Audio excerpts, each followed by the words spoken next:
Bonjour à tous. Merci. Attends, je pense, Tariq, c'est bon les micros? Est-ce qu'on nous entend bien? Est-ce qu'on nous voit bien? Est-ce que ça fonctionne? On n'y croyait plus. Oui, alors, le thème d'Halloween, hein, l'émission. Déjà, merci d'être là. On espère que vous êtes bien au chaud chez vous, sous un plaid, en sécurité. Parce que nous, ça a été complexe d'arriver à faire cette émission aujourd'hui. Oui.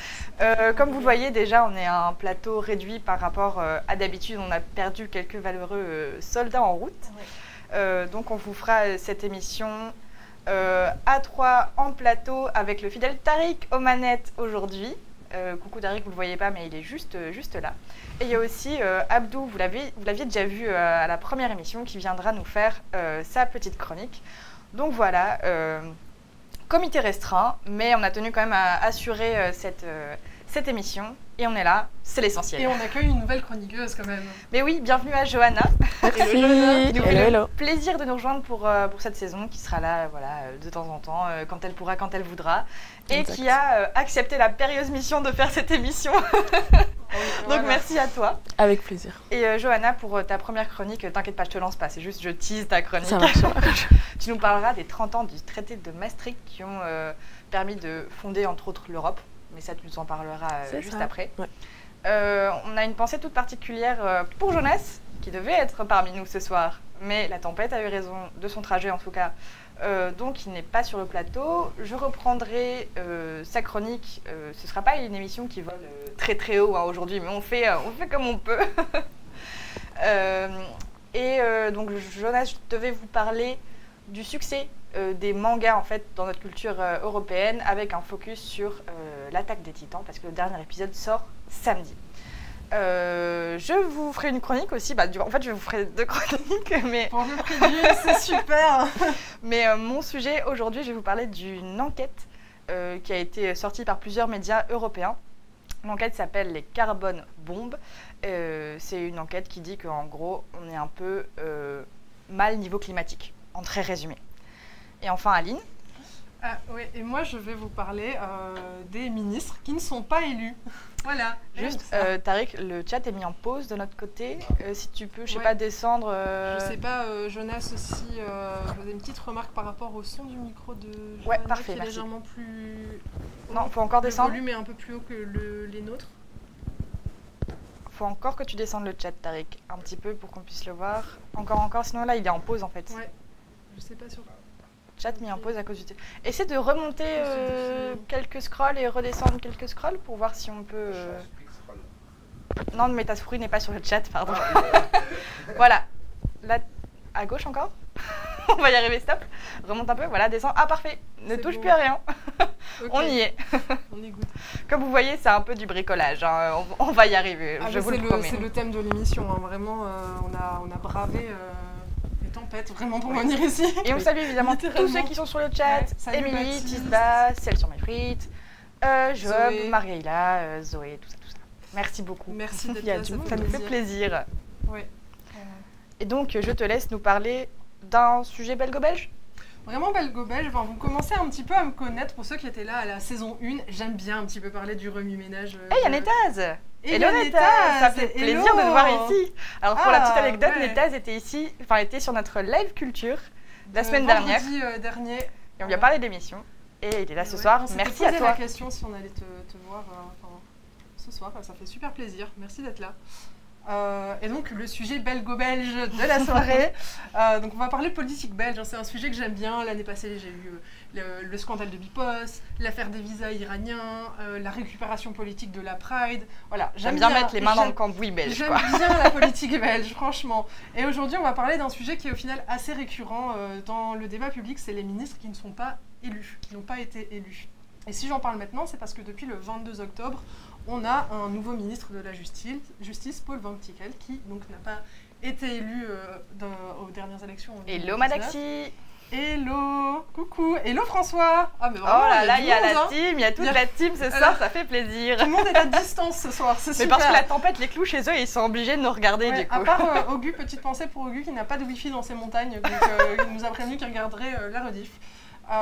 Et donc Paul van Tikelt, désolé pour ma super prononciation en flamand, voilà, je ne vais pas faire d'effort, je ne vais même pas essayer, ça va être ridicule. Il est venu remplacer Vincent van Quickenborg qui a été obligé de démissionner. Et là, petite parenthèse quand même, pourquoi il a démissionné ce monsieur? Il faut rappeler les faits quand même. Voilà, quand même un petit peu les circonstances de sa démission. C'est assez important aussi pour comprendre un peu la stratégie qui est derrière. Donc le 16 octobre, il y a eu un attentat à Bruxelles, je pense que ça tout le monde l'a vu passer. On avait un peu parlé à la dernière émission d'ailleurs. Et donc qui a causé la mort de deux Suédois. Donc il y a une enquête qui a été ouverte et on a découvert qu'en fait l'auteur de cet attentat faisait l'objet d'une demande d'extradition de la Tunisie, donc qui est son pays d'origine, depuis 2022. Alors que toute la semaine, on avait, en gros, il y a plein de politiques qui ont pointé le fait que on aurait dû le renvoyer chez lui, entre grosses guillemets, parce qu'il n'avait pas de papier, parce qu'il était sur le sol belge illégalement, et donc les foules se sont un peu emportées, et bim, on découvre ça. Là, on découvre ça, et donc en fait la demande n'a pas été traitée par le magistrat compétent du parquet de Bruxelles, et donc le ministre de la Justice, Vincent Quickenborg, a été un petit peu obligé de prendre ses responsabilités et de déposer sa démission. Voilà, parenthèse fermée. On peut en revenir maintenant à ce fameux Paul van Tikelt, qui en fait était chef de cabinet adjoint de Van Quickenborg. Donc il était quand même déjà lié à la politique, mais il n'a jamais été élu à n'importe quel niveau de pouvoir. Et donc l'Open VLD, donc qui est le parti libéral flamand, a choisi cette personne parce que justement elle a une expertise et qu'elle pouvait directement se mettre à travailler sur les dossiers, reprendre le travail de Van Quickenborg. Et donc est-ce qu'il avait sa carte de l'Open VLD? Ça, je suppose que oui. Peut-être, oui, ça, effectivement, il faisait partie du parti, c'est un petit peu méta. Mais il aurait pu travailler pour le parti sans avoir sa carte au parti. Oui, ça, sincèrement, j'ai pas l'info. Okay. Si quelqu'un a l'information, a suivi le dossier, parce que je l'ai pas lu nulle part dans les médias, donc ça, j'en sais rien. T'en parleras sûrement, donc je vais pas m'étaler là-dessus. Mais le gros, comment dire, on en avait beaucoup parlé à l'époque avec Adja Labib quand elle a été nommée ministre l'année dernière, parce qu'elle avait même pas sa carte du MR, le parti qui l'a nommée. Donc c'est pour ça que je me pose la question. Oui, sincèrement, je l'ai pas vu passer. Et on salue Stalactite qui nous a rejoint. Hello. Bienvenue à toi. Et donc, en fait, il n'était pas du tout élu, Van Tikelt. On va y arriver. Et en fait, si on prend une vue d'ensemble du gouvernement belge, c'est pas un cas isolé du tout. Là, Tariq, tu peux envoyer ma petite photo. Je vous ai fait un joli montage, on dirait un petit peu un bingo de la politique belge. Voilà, c'est sympa. Super. Waouh. Donc en fait, ici, il y a 6 ministres actuellement au gouvernement Vivaldi qui sont en poste et qui n'ont pas été élus. Donc c'est les 2 premières lignes. Donc on a bien évidemment... t'aurais dû faire un petit quiz et pas mettre les noms. Ouais, j'ai hésité, puis je me dis non, je vais pas pousser le vice quand même jusque-là. Mais donc voilà, on va faire un petit peu la petite liste. Donc vous avez après Nicole Demore de CDNV, donc Parti démocrate chrétien flamand, qui elle est donc secrétaire d'État à l'asile. Et avant donc de devenir secrétaire d'État, un peu le même style que pour Van Tikelt, elle était chef de cabinet de Sami Madi, donc qui était l'ancien secrétaire d'État à l'asile. Ensuite, il y a Van den Broek, qui est vice-premier et ministre de la Santé. Et lui, en fait, bon, c'est encore un petit peu différent. Il avait déjà été élu, mais en 2019, il ne s'était pas présenté et il était à la retraite. Donc, en fait, on est venu le rechercher pour... Mais donc, aux dernières élections, il n'a pas été élu. Il l'avait été auparavant. Ensuite, Annelies Verlinden, qui est ministre de l'Intérieur, elle était avocate. Elle était même pas... elle travaillait même pas pour un parti politique avant de devenir... ministre. Adja Labib, on en a parlé, donc ministre des Affaires étrangères. Elle était journaliste à l'RTBF. Elle présentait les journaux, notamment. Et qui ne faisait donc pas officiellement partie du MR quand elle a été nommée à ce poste. Ensuite, donc, le dernier, c'est Thomas Dermine, qui est secrétaire d'État à la relance. Et en fait, lui, il était directeur du centre de recherche du PS qui s'appelle Institut Emile van der Velde. Voilà. Oui. Ah oui, qu'on a reçu d'ailleurs l'année dernière, c'est vrai. Si vous voulez revoir la rediff, allez sur YouTube. Et ensuite, la dernière ligne, donc là, il en reste 3. Là, c'est un petit peu particulier parce qu'ils ont été élus, mais pas au fédéral. Donc, Petra de Sutter, elle est ministre de la fonction publique. Elle a été élue au Parlement européen, pas au fédéral. Ensuite, il y a Dermagne, qui est vice-premier ministre de l'économie. Lui, c'était au Parlement wallon. Et puis après, donc, le président du PS, Magnette, l'a propulsé au fédéral. Et Van Petegem, qui est ministre des Finances. Et lui, pareil, c'était de l'autre côté, au Parlement flamand. Voilà, tu peux retirer mon super bingo, merci. En fait, au premier abord, on peut quand même se poser la question, un journaliste, c'est qui Jonas? Ah, ça commence déjà à tacler. Oui, mais je sais pas si tu as vu d'ailleurs Françoise demander pourquoi tu étais aussi petite. Pourquoi je suis aussi Parce qu'on petite? a voulu équilibrer les tailles avec Oui, les chaises dont on disposait. Fait, ouais, mais on a bon. 2 tabourets et une chaise, et vu que pour ceux qui ne me connaissent pas dans la vie réelle, je fais plus d'1m80, et donc en fait j'étais vraiment surdimensionnée par rapport aux 2 autres. Tariq, je suis désolée, on va rejouer à gauche-droite parce qu'on n'a plus le chat à jour. Vas-y, un petit peu à gauche. Stop, descends. Ah là, le chat ne se met plus du tout à jour. Le budget à l'ULB, effectivement. Oups. Et surtout les locaux fermés. Bon, on va dire adieu au chat sur le retour. Hein. Cette émission n'a vraiment failli pas voir le jour, hein, sincèrement. Mais on est là. C'est pas grave, on a le et chat vous sur le êtes là téléphone. aussi, ça fait super plaisir. C'est bon. On est bon niveau chat? Ok. On est bon niveau chat. François qui crache sur l'ULB, très bien. Donc, ce que je disais, c'est qu'au premier abord, quand même, nommer une personne ministre alors qu'elle n'a pas du tout été élue, ça peut paraître un petit peu antidémocratique. Et en réalité, il faut apporter de la nuance. Et en fait, déjà, la base des bases, la différence à faire, c'est entre le Parlement et le gouvernement. Ce sont 2 choses différentes. Le Parlement a le pouvoir législatif, le gouvernement a le pouvoir exécutif. Et en fait, celui qui vote les lois et celui qui les applique. C'est ça, qui les fait respecter, etc. Et donc, quand on parle d'élections fédérales, quand on va voter pour les élections fédérales, c'est des élections législatives. On vote pour la Chambre des représentants, donc les députés au Parlement. Donc et ensuite, en fait, Pardon, j'ai eu un bug, je sais pas. T'inquiète. Ça fait bizarre d'avoir un ordinateur où, comme vous pouvez voir, on n'a même pas pu imprimer nos notes. Voilà, oui, c'est système D d'office. Hein. Ouais, c'est ça, vraiment. Et donc, en fait, les élus du Parlement, ensuite, donc ça, c'est ce que les citoyens ont décidé, c'est eux qui vont accorder leur confiance au gouvernement. Et donc, le Parlement, il va avoir un contrôle démocratique. Le gouvernement est responsable devant le Parlement. Et donc voilà, c'est comme ça, les jeux de pouvoir se font, mais on ne vote pas directement pour notre gouvernement. On vote pour les partis qui vont se retrouver dans la majorité, mais pas directement pour les ministres. Et ça, c'est quand même courant dans les démocraties européennes. Oui, exactement. En fait, il n'y a rien d'antidémocratique, et il y a des politologues qui le montrent, c'est normal. Dans la plupart des démocraties parlementaires, c'est comme ça que ça fonctionne. Et donc, rien d'antidémocratique dans le fait d'avoir des ministres qui sont non élus. Et alors, en fait, qui choisit ces ministres? Parce que ça, c'est très bien. En fait, selon l'article 96 de la Constitution, que j'ai relu hier... Je suis témoin. Elle l'a vraiment relu. Ouais. C'est le roi qui nomme et révoque les ministres. Mais en fait, dans les faits, ça fait plus d'un siècle que le choix des ministres, c'est devenu l'affaire des partis politiques. Et on entend même souvent parler de particratie, donc c'est-à-dire que le pouvoir politique serait... pratiquement totalement dans les mains des partis. Il y a énormément de débats sur ce terme. On parle aussi de démocratie des partis, de particratie. Voilà, ça pose un peu débat. Mais donc voilà, ce phénomène est tout à fait normal et il n'y a pas vraiment de problème. Mais en fait, pourquoi les partis ils font ça? Parce qu'on va se dire, mais d'accord, très bien, et ça sert à quoi de voter? Donc le vote en Belgique, il est obligatoire, mais c'est vrai qu'on se dit, bon... un peu flemme, quoi, finalement, pourquoi on vote? Et donc si les partis vont chercher des personnes qui ne se sont pas frottées aux électeurs, c'est qu'il y a bien une raison. En fait, on reproche souvent aux politiques d'avoir un entre-soi, donc on parle toujours de crise de confiance, de crise politique, etc. Et donc justement, en temps de crise, l'idée des partis en faisant ça, c'est d'aller chercher des personnes extérieures qui sont reliées plutôt à la société civile, qui ont cette image de société civile, pour montrer aux électeurs justement qu'ils sont ouverts, qu'ils ont envie de se renouveler pour récupérer la confiance des électeurs.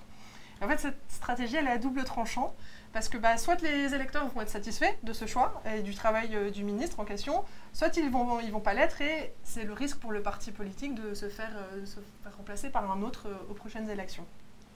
Et dans l'histoire de la Belgique, il y a un très bon article de Trends qu'on vous mettra dans les sources sur YouTube, qui pointe justement le fait qu'il n'y a pas vraiment d'exemple qui a montré que c'était une bonne idée, que c'était vraiment que ça changeait tout et que la politique allait bien mieux si on apportait des technocrates, ils appellent ça dans l'article, voilà, des experts dans leur domaine. Donc là, pour le coup, Van Tickel, qui était avant directeur de l'organisation contre la menace, etc. Et donc avec ce qui s'est passé, l'attentat à Bruxelles, c'était vraiment une personne spécialisés. Et Alexander De Croo, le Premier ministre et qui est de l'OpenVLD, pointait justement que c'était un expert absolu dans ce domaine et donc c'est pour ça qu'il l'avait choisi.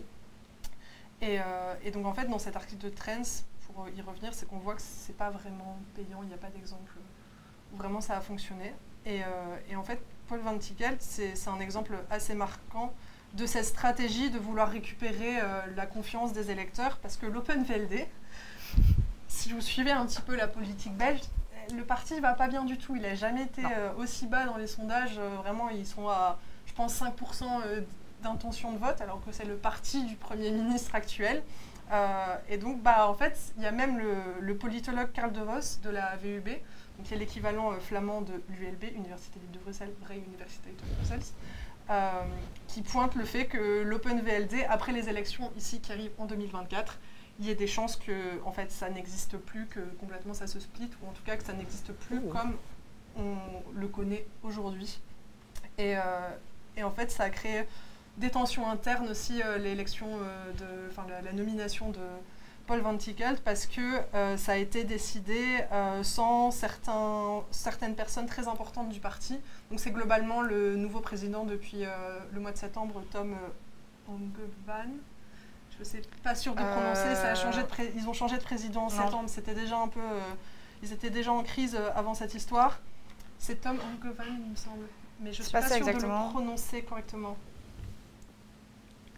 Ongena, pardon. Voilà. Tom Ongena, désolé monsieur d'avoir qui a remplacé votre nom. Egbert Lacarte. Exactement. Et donc en fait ils ont décidé entre lui et Alexander De Croo et encore deux autres personnes sur qui je ne reviens pas au nom, mais donc ça n'a pas été une décision collective au sein du parti et ça a entraîné notamment à la démission de Gwendoline Reuters, qui a été présidente de l'OpenVLD avant et qui a carrément décidé de se retirer de la politique fédérale parce qu'elle espérait avoir ce poste. Voilà, ça a suscité des tensions encore plus et ça a fragilisé un parti qui était déjà en difficulté.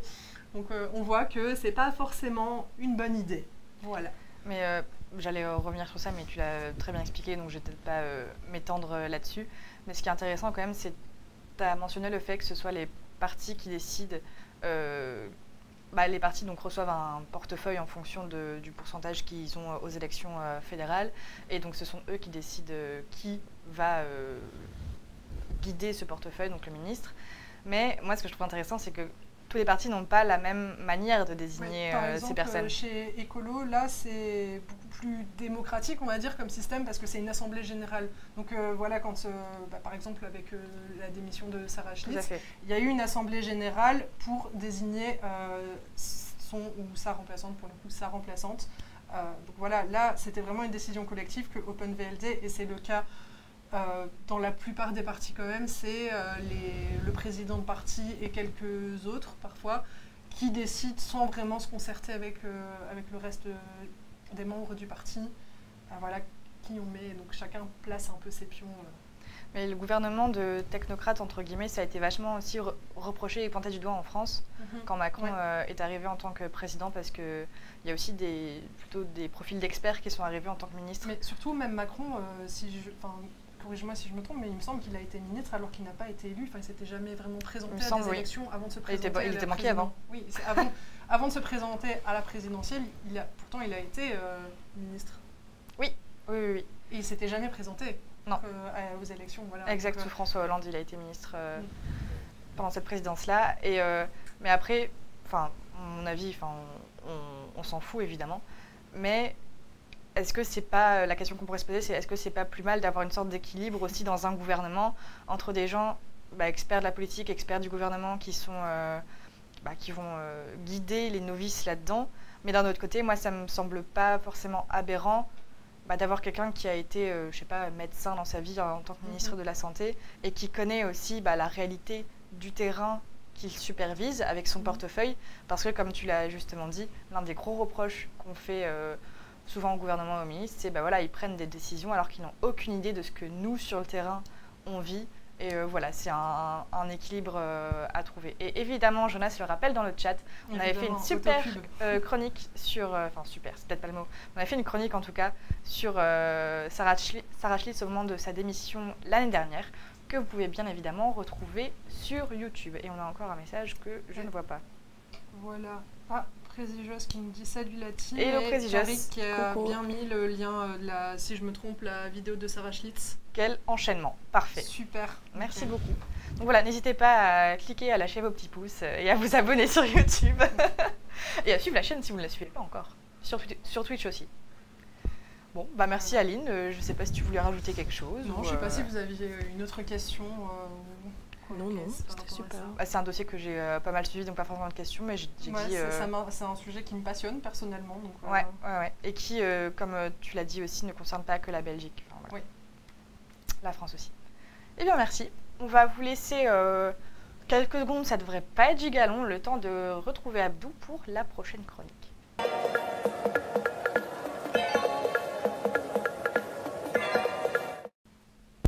Et on se retrouve avec Abdou qui nous a rejoint. Salut Abdou. Salut, vous allez bien? Ça va et toi? Ouais. Je vais bien. Ça va. Et je vais pas t'introduire plus que ça parce que je sais pas comment tu commences, donc je t'en prie. Ça va, du coup vous allez bien? Moi ça va en fait, ça va, c'était Halloween en plus cette semaine. Non, ça va, parfait. Je disais que moi ça va bien, en plus c'était Halloween cette semaine. Et pour faire un peu peur, je me suis déguisé en courrier SPF Finance. C'est vrai que celui-là, il fait pas plaisir. Pas plaisir. Je suis allé à XL, je sonnais chez les gens, ils ouvraient et je leur disais en bonbon une déclaration d'impôt. C'était. Ouais, je suis un peu taquin, c'est mon côté. Il y a un micro qui tape. C'est peut-être moi. Super. Non, en plus, ouais, je disais que je m'étais déguisé en déclaration d'impôt. En plus, ouais, le pire déguisement ever. En plus, c'est ma phobie à moi. Mais j'ai une autre phobie en plus. Moi, le déguisement, ça me fait plus peur. J'ai vraiment plus peur en fait des déguisements. Je suis étudiant maintenant. En fait, pour me faire peur, il y a juste 4 mots à utiliser. Examen à l'auditoire Janson. Non, mais c'est auditoire. Les tables, c'est auditoire me donne. Ça fait 3. 8 heures. Ça fait 5. Ça me fait peur 8 heures. Ouais, vraiment, genre, les tables, ces auditoires me font peur de fou. Ça me donne des cauchemars. Genre, elles sont tellement inclinées, je me demande si c'est des tables ou en Velux. Genre, c'est fou. Genre, pour écrire, il faut se mettre en 45 degrés. C'est abominable. Je sais plus si c'est, genre, je suis dans un auditoire, c'est R37. Mais pas de souci. Direction où? L'échec. Ça dépend. Mais en fait, le soir d'Halloween, je vais vous confesser un petit truc, j'ai une insomnie, petite insomnie. En fait, j'ai une théorie qui m'est venue. Accrochez-vous. La mort, c'est un voyage, les gars. On va s'en sortir. La mort, c'est un voyage. Bon, parfois, à un moment donné, on prend un vol et on part. Bon, si tu as été gentil, tu te retrouves à Ibiza. Et sinon, tu te retrouves à Dunkerque. Ouais. Voilà. On vous aime gentil. La mort, c'est un voyage. La mort, c'est un voyage. Salut Dunkerque. Salut les nordistes, hein, voilà. Moi, la mort, c'est un voyage. Bon, la compagnie aérienne est un peu bizarre, mais pas autant que Ryanair. La seule différence entre Ryanair et la mort, c'est qu'avec la mort, t'es sûr de partir. Mais ça arrive, tu vois. On sait jamais. Avec la grève. Exactement. On sent que t'en as vécu les grèves. T'as raté beaucoup de vols. J'ai fait des articles dessus. Ah ouais. Ça marche avec la SNCB aussi. Hein, ça marche, à la Steve. En fait, moi aussi, une autre phobie, c'est que je me suis rendu compte que j'ai pas envie de mourir dans un crash d'avion. Pas parce que j'ai peur, c'est juste qu'en fait, tu meurs et en plus, tu payes. Genre, c'est pas dégoûté. En plus, tu pollues si on peut rajouter. Tu pollues en plus. 3 choses. En vrai, la petite discussion qu'on a eue hier avec Aline, c'est mourir, ça coûte de l'argent. Ça coûte de l'argent, ouais, c'est exactement. Ça vraiment. coûte de l'argent. Ça te coûte un plus. Ouais, on a vraiment passé un après-midi à lire la Constitution et à parler des frais quand tu meurs. Ouais, c'était top comme après-midi. Ouais, t'es en détouche, c'est incroyable. En fait, je veux bien mourir, mais gratuitement. Genre, je sais pas, en vacances payées par mes potes, mais gratuitement. Et en fait, dans ce genre de moment, quand il y a proche de la mort, j'ai toujours un petit stress. En fait, j'ai peur de mourir sans avoir vu la fin de SNK. Ah là là là là. Genre vraiment, genre j'ai pas l'anime, hein. Enfin l'anime si, mais pas le manga. Le manga je l'ai fini. En fait, l'anime SNK, pour le regarder, il faut que tu aies vraiment la patience de moine Shaolin. Genre, vraiment. À côté, t'as quand même One Piece et Naruto. Hein, Non, mais parce que la durée entre les saisons. Oui, c'est Vraiment, si t'as pas la patience, c'est une activité que je déconseille. SNK, c'est l'attaque des titans. C'est l'attaque des titans. Ouais, c'est vrai, on regarde. C'est vraiment incroyable comme anime, mais il faut s'accrocher, vraiment. Il faut s'accrocher. Moi, en fait, il y a toujours cette question, on me demande alors, t'aimerais bien te retrouver dans quel anime? Et jamais je réponds SNK. Jamais. Pour moi, finir à SNK, c'est encore pire que finir à Dunkerque. Enfin, vraiment, pour moi. En fait, si, c'est un anime. En fait, les gars, c'est un anime. En fait, c'est un anime où les gens meurent toutes les secondes. Quand même, Margot. Faut le dire, toutes les secondes. Si Game of Thrones, ouais. Je pense qu'à la fin du premier c'est pire que Game of Thrones. Ouais, niveau à la c'est fin du vraiment premier pire. épisode, Jonas en est témoin, je pense que genre j'ai phasé. T'as vu le choc émotionnel? Des minutes. C'est un choc émotionnel, c'est incroyable. En fait, niveau mort, si Game of Thrones c'est la Ligue des Champions, l'Attaque des Titans c'est la Coupe du Monde. Vraiment, il y en a beaucoup trop. Ok, jolie comparaison. Ouais. Mais les personnages dans SNK, ils ont vraiment une vie pas ouf. Vraiment une vie pas ouf du tout. En fait, l'auteur, l'amour, en fait, la joie et l'amour, c'est des sensations, c'est des émotions qu'il ne connaît pas. Genre, en 4 saisons, en 4 saisons divisées en 10 parties, en 5 chapitres répandus sur 8 épisodes de 10 mini-épisodes, j'ai jamais entendu le mot « je t'aime ». Le verbe « aimer », ça ne fait pas partie de leur dictionnaire. Tuer, oui, aimer, non. C'est pas encore fini, hein. Ouais, et c'est pas encore fini. On dit souvent qu'il faut aimer son prochain. Moi, je pense que dans SNK, il faut tuer son prochain. Je pense que c'est le projet. C'est le projet. Je pense que Baptiste propose un truc, c'est pas mal pour ressusciter, ça, re-regarder en fait, un petit rewatch.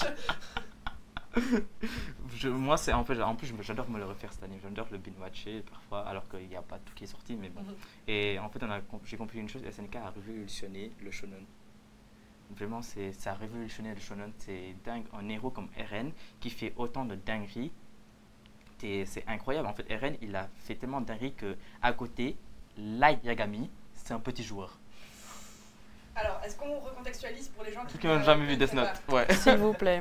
Ouais, ok. Voilà. Ouais. Death Note, c'est un autre animé où le personnage principal a un livre qui s'appelle un Death Note où tu mets le nom de quelqu'un et sur les 60 secondes, il meurt. Ok. Mais tu peux nous indiquer la manière dont il meurt.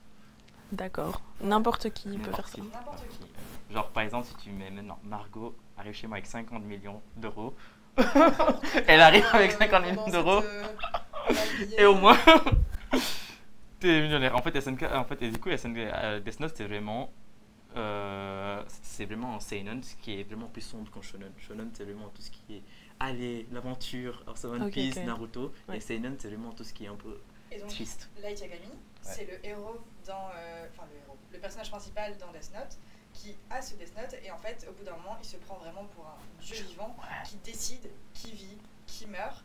Et tout l'animé, c'est l'histoire d'un policier qui essaie de le traquer et de l'arrêter, et lui qui essaie de déjouer les plans de ce policier, de mettre à exécution ses propres plans. Et le gars, en fait, il est hyper imbu de lui-même, il pense que c'est la personne la plus intelligente du monde, et que du coup, il mérite ce Death Note, et qu'il a totalement le droit de faire mourir qui il veut. Enfin, ouais. On sent que le Light Yagami, en fait, on sent que Light Yagami, c'est un scorpion. Mais... Déjà, en termes de dinguerie, il en fait beaucoup. Et Eren, c'est le personnage principal de l'attaque des Titans ou SNK. Et je vais pas non plus spoiler, mais il fait des dingueries aussi. Il fait beaucoup de dingueries. Okay. Regarde, c'est incroyable. Vous me donnez envie, franchement. C'est mais franchement, oui, on recommande. Surtout en hiver, t'es cosy, petit plaid comme disait Margot. Vraiment, et tu regardes et vraiment, c'est cosy. En plus, c'est rapide. Nickel, je vais faire ça, je vous dis quoi. C'est rapide. Surtout si tu commences maintenant, le dernier épisode sort samedi, donc tu auras tout et tu pourras tout binge-watcher. Pas mal, bon timing pour les autres aussi. C'est ça qui rend ça meilleur que One Piece. Ok. C'est long. Tu vas ouvrir un débat. En fait, j'ai pas encore regardé la série. Le film de Death Note, il faut vraiment pas le regarder. Ouais, par contre, ça, non. Ça, on est tous d'accord. On regarde les animés, on regarde pas leurs adaptations. À part ceux de One Piece sur Netflix qui est pas mal. Ça, je l'ai pas vu. T'as pas vu? Il est vraiment pas mal, je conseille. Et du coup, et pour moi, Attaque Titan, parfois il y a des titans, il y a des gens qui se transforment en titans, et qui attaquent les murs et ça arrive en un coup d'éclair. C'est un coup de tonnerre, bam, ça arrive. Et je me demande... Johanna est perplexe. Ouais, elle se demande... trop d'informations. Je vais. Tout va bien, la vie est belle, grand soleil, et bim, il y a un bout de mur qui tombe dessus parce que c'est un titan qui essaie de rentrer dans la Les cave. titans Ok. sont vraiment Spécial. très très laids. Ouais, Les titans se nourrissent d'hommes. exactement. Voilà. Ils mangent des œufs, c'est Moi, premier carnivore. épisode, Ça doit être vraiment, bon. j'étais là en mode, Ouais, c'est la truc Mais non, moi ça m'a étonné quand j'ai vu le premier épisode, genre je vois un tonnerre et bim, une transformation, je suis en mode c'est fou, mais je me demande à chaque tempête, il y a la ville qui est en alarme. T'as la bataille d'exploration qui se prépare et à côté t'as les titans et les mares qui se disent mais c'est qui a envoyé les stagiaires? Genre, je me demande, allez Rainer, reviens. Mais je me demande, Rainer c'est un méchant dans... Oh spoiler, mais... tu vas oublier. Ouais, sans doute. Et du coup, pour terminer, juste Attack Titan, c'est un anime qui insulte aussi sur la géopolitique, sur le conflit, sur le cycle de la haine, et surtout aussi comment, peu importe ce que tu vas faire, le passé te rattrape et que ton ex-femme finira par bouffer ta nouvelle femme. On n'est pas ensemble, Gretchen Jäger. Oh, sorry, spoiler. Oh, je m'arrête là pour pas dire autre chose. Merci, c'est super. Oh waouh. Donc là, t'es en train de me dire que c'est moi qui dois enchaîner comme ça là. Ouais. Ok. Allez, bon courage. Alors, je me prépare. Parce que c'est là qu'on arrive à la chronique que devait faire Jonas. Sans Jonas, évidemment, parce que, pardon, je retrouve mes notes. Donc, la chronique de Jonas, sans Jonas. Voilà. La tempête a eu raison de son trajet, comme j'ai dit tout à l'heure. Et pour une fois, il n'était pas chargé du sujet le plus lourd, il était chargé du sujet léger d'émission. Pas de génocide, pas de secte, pas de quelconque meurtrier ou quoi que ce soit. Quoi? Oui, SNK, mais c'est un manga, c'est C'est de la fiction pour une fois. Enfin, un peu quand même, parce que, comme l'a dit Abdou, tu viens de me spoiler ma prochaine phrase, l'attaque des titans, c'est un peu Halloween tous les jours. Pour rappel, l'attaque des titans qu'on vient de dire, c'est de l'histoire d'Eren, un jeune garçon qui vit dans un monde où l'humanité s'est réfugiée derrière des murs immenses pour se protéger des géants cannibales qu'on appelle les titans. L'histoire, en fait, elle se complexifie énormément, mais le postulat de base, c'est ça. Et ça a énormément marché. On parle d'une série dont la dernière saison a été un record total de démarrage sur les plateformes, à tel point que certaines ont juste lâché à la diffusion de l'épisode, tellement il y avait de monde dessus. Alors, l'Attaque des Titans, avant d'être une série animée comme beaucoup d'animés, c'est un manga. Et pour vous donner quelques chiffres, c'est plus de 120 millions d'exemplaires vendus depuis 2009. Et pour vous donner des petites comparaisons, c'est 3 fois plus que les Schtroumpfs, qui ont pourtant eu droit à 2 films, et c'est à peu près la moitié de Tintin, qui a commencé à vendre il y a bientôt 100 ans. Mais c'est encore loin des 516 millions d'exemplaires de One Piece qui reste le big boss parmi tous, bande dessinée la plus vendue de l'histoire. Parce que oui, en fait, le manga, par définition, c'est de la bande dessinée japonaise. D'ailleurs, en France, en 2021, un livre sur 4 vendu, c'était une BD, et une BD sur 2 était un manga. La demande, elle a explosé ces dernières années, au point de devenir un objet incontournable de la plupart des librairies. Et d'ailleurs, maintenant, les jeunes, quand ils rentrent dans une librairie, c'est pour demander des mangas. Pourquoi tu rigoles? Est-ce que je rigole au One Piece de Jonas? Jonas ne sait pas écrire One Piece, c'était très drôle. Voilà, donc c'est un petit peu le cas du jeu. Bon, évidemment, tous ces chiffres-là, c'est beaucoup, ça donne un peu le vertige, mais ça n'a pas toujours été le cas. Quand les mangas et les animes arrivent dans le milieu francophone, dans les années 80, l'accueil au niveau médiatique, il n'est pas ouf. C'était, je cite, des japoniaiseries hyper violentes et hyper sexuelles. Jonas, je te déteste pour me faire lire ça, mais je vais quand même le lire. Éric Zemmour, période polémiste, les qualifiera même de « merde infâme » avec 3 mots de vocabulaire. Certaines associations de parents chercheront même à annuler la diffusion de certains animés sur les chaînes de télé. Il fallait s'inquiéter de l'arrivée des dessins animés japonais sur le marché. Il y avait une forme de panique morale en fait à l'idée de voir déferler sur notre culture européenne une influence asiatique puissante et au code assez éloigné des nôtres. Je regarde un petit peu s'éclipper. Oui, tu peux, vas-y, fais-toi plaisir. Hein. Cette panique morale n'a pas complètement disparu, puisque des débats tels que « faut-il s'inquiéter de la popularité galopante des mangas ?» existent encore, et cette question, elle vient de RTL d'ailleurs. Mais les clichés, ils ont eu tendance à s'effacer petit à petit au fil du temps. Et ça, on le doit notamment à l'avènement dans les années 90 et 2000 de grandes séries d'animés qui sont désormais des classiques du genre, on les a cités, One Piece, Dragon Ball, Naruto, Hunter x Hunter, etc. Ces mangas, ils ont tous une chose en commun. Ce sont, comme tu l'as dit, des shonen. Littéralement, manga shonen, c'est un manga pour jeunes garçons. Ça signifie qu'il cible un public d'adolescents, généralement des garçons. On a tendance à croire que le shonen est un genre littéraire qui décrit les histoires où un jeune héros suit une forme de parcours initiatique, comme tu l'as dit, il part à l'aventure, qui le verra grandir et s'affirmer dans sa discipline. Par exemple, Naruto, bah voilà... Oh mon Dieu, je vous déteste. Cette journée aura raison de moi. Typiquement, Naruto, son but, bah voilà, c'est de devenir le meilleur ninja, le Hokage de son village, et on voit tout son parcours. One Piece, c'est de la piraterie, et puis enfin voilà, il y en existe de plein de styles différents. Mais c'est un peu un abus de langage. En fait, le neketsu désigne cet agenda narratif où le héros est souvent un jeune garçon, orphelin, innocent et naïf, qui va tout faire pour atteindre son but. Et ce procédé narratif, on le retrouve certes souvent dans le shonen, et c'est un peu la catégorie reine des mangas. À l'heure actuelle, il s'agit du type de manga le plus populaire et le plus identifiable auprès du grand public. J'ose même plus regarder le chat en fait. Mais l'erreur est là. Un manga, ce n'est pas toujours un récit d'action violent. Parce qu'au final, un manga c'est quoi? Alors, instant poésie. Osamu Tezuka, célèbre mangaka, c'est quelqu'un qui fait les mangas. Il est considéré comme le père des mangas et il a dit ceci. Le manga est sentiment, le manga est résistance, le manga est bizarre, le manga est pathos, le manga est destruction, le manga est arrogance, le manga est amour, le manga est kitsch, le manga est puissance, le manga est... Il n'y a pas encore à ce jour de conclusion à cette liste de définitions. Il existe autant de genres et de styles de manga qu'il existe en fait de sujets possibles. C'est vrai que c'est pour le moment moins le cas ici. En France, par exemple, 20 titres d'action pour adolescents, donc des shonen, représentent 50% du marché. Mais au Japon, il existe des mangas pour jeunes cadres, pour des grands-parents, pour des jeunes filles, enfin bref, pour tous les publics. Et il est tout à fait possible de trouver des mangas qui racontent aussi bien l'histoire d'un jeune chasseur de démons qu'un autre qui explique le macartisme à Hollywood dans les années 50. Alors, est-ce que la violence est inhérente au manga? Eh bien, pas nécessairement. On l'expliquera plutôt par le public que les shonen visent. La violence au sein d'un récit narratif est un exutoire sain pour les adolescents.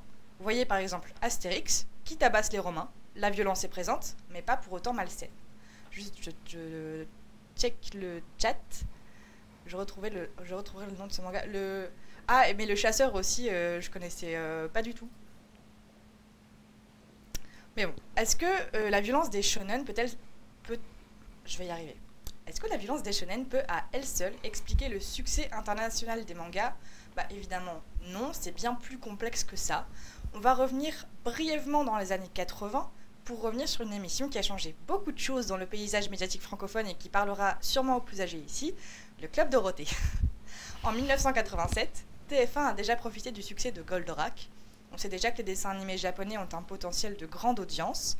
En voulant renouveler son catalogue, le groupe AB Productions, qui détient le Club Dorothée, décide donc d'investir dans des dessins animés japonais, et plus particulièrement dans les très connus Chevalier du Zodiaque, Sailor Moon et surtout dans Dragon Ball.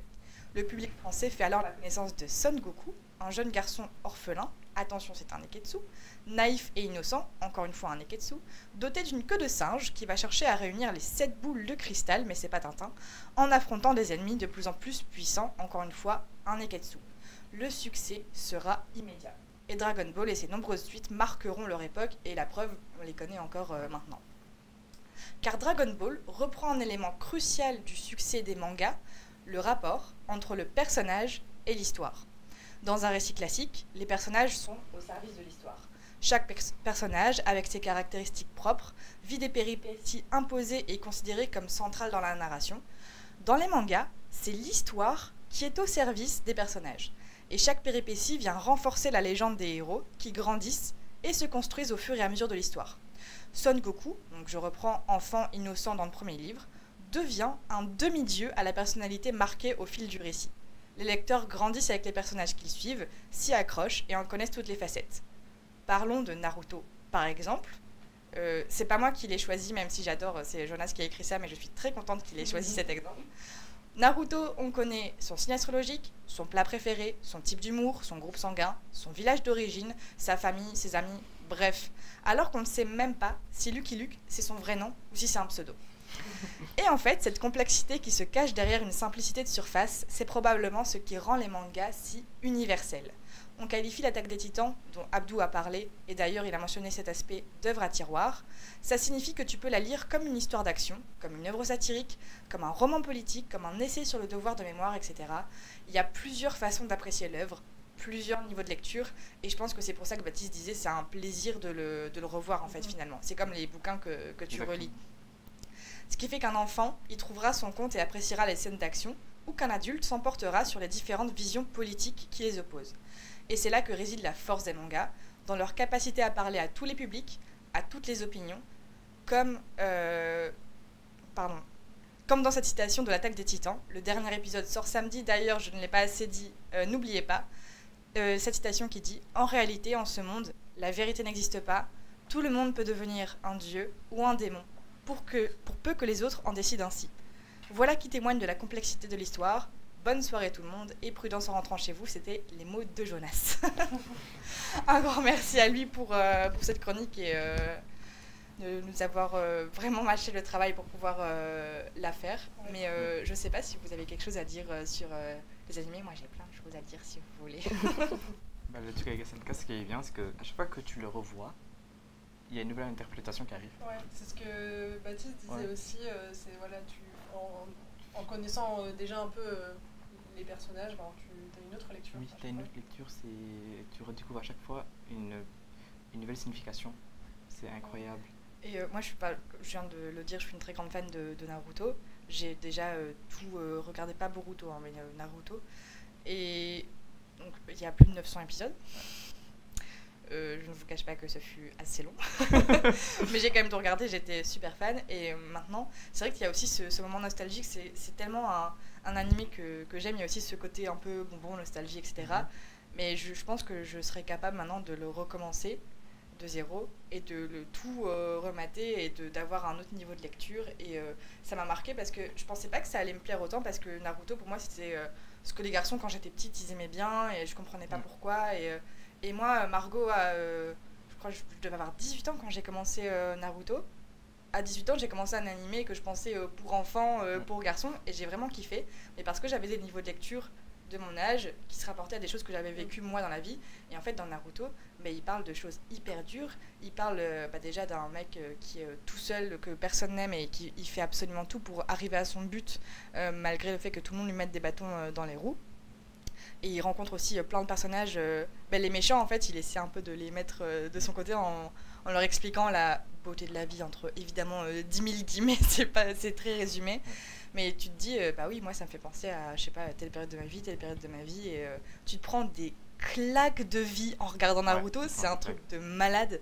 Et je pense que je retrouve moins ces claques de vie dans SNK ou l'Attaque des Titans, mais tu as d'autres niveaux de lecture, typiquement les niveaux de lecture politiques, qui sont incroyables et que je n'attendais pas non plus en regardant ça. Donc regardez des mangas, des animés, c'est très bien. C'est un sujet de fou. Mais moi, ce qui m'impressionne aussi, c'est leur capacité à tenir vraiment sur la longueur. Quand on voit que Netflix, ils font plein de séries, la première saison, t'es là, oh, pas mal, et puis après, en fait, ils enchaînent 6 saisons où t'es là, vraiment, c'était pas nécessaire, et en fait, il se passe rien d'intéressant, et que, voilà, dans plein d'animés, de mangas et tout, ça tient depuis des années et des années et des années, et il y a toujours, la trame continue à fonctionner, mais c'est aussi peut-être parce que, justement, comme Jonas a écrit dans sa chronique, que l'histoire est au service des personnages plutôt que l'inverse. C'est peut-être ça aussi qui fait que... Après, il faut pas oublier que les mangas qui tiennent longueur, la moitié, c'est des gens qui font... Voilà, et ça dure des plombes et... Ouais, mais Naruto, c'est One Piece. Ça, c'est One Piece. Oui, mais même Naruto, t'as plein de plans... Déjà, t'as des trucs qui résument. Ouais. Ensuite, t'as plein de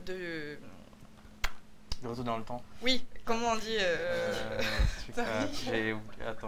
Qu'est-ce qu'il a dit encore? Manga égale plus belle la vie, point d'interrogation. Non, j'ai pas dit ça. Et t'as aussi les combats, ils prennent aussi des plombes. Enfin, sur un combat, t'as peut-être des fois 5 épisodes. Ouais, c'est vrai aussi. C'est pour ça. Et pour moi, la meilleure comparaison qu'on peut faire avec Naruto et Attaque des Titans, et c'est prendre le personnage d'Itachi et prendre le personnage d'Eren à ce niveau. Alors déjà là, faut connaître. Faut hein. connaître. En fait, c'est ce dilemme de choisir entre ce qui est moralement choisir en fait le bien de tous ou ses choix ou prendre en compte juste son choix personnel à soi. Et en fait, t'as ces dilemmes-là de la vie où tu te dis mais moi je vais juste voir des gens se taper dessus et puis j'apprends des choses sur moi et en fait c'est une thérapie parfois. Oui, c'est vrai. C'est une thérapie. Et parce que tu passes déjà un moment chill devant ton ordi à regarder l'animé et en plus à réfléchir. Des fois tu pleures. Réfléchir à la vie. Ouais. Oh oui, Des parfois fois, beaucoup ouais, trop. tu pleures. Moi j'en ai pleuré. Naruto ça m'a fait pleurer, Attack on Titan ça m'a fait pleurer. Il y a des moments où ils sont hyper tristes et hyper touchants. Et après il y a des moments où tu apprends des choses et pour moi les mangas c'est vraiment genre une instruction dans la vie. Clairement. Et je pense que c'est sur ces mots qu'on va terminer cette chronique. Un grand merci Abdou pour ta Merci à chronique. vous aussi. Franchement, Merci. c'est encore un énorme plaisir de t'avoir avec nous sur Parfait, moi aussi. le plateau et trop contente de ce que tu fais. Merci. Merci à Jonas de nous avoir préparé cette chronique, même s'il n'est pas là, j'espère ne pas l'avoir trop dénaturée. On vous laisse assez peu de temps et on se retrouve pour la troisième chronique, celle de Johanna.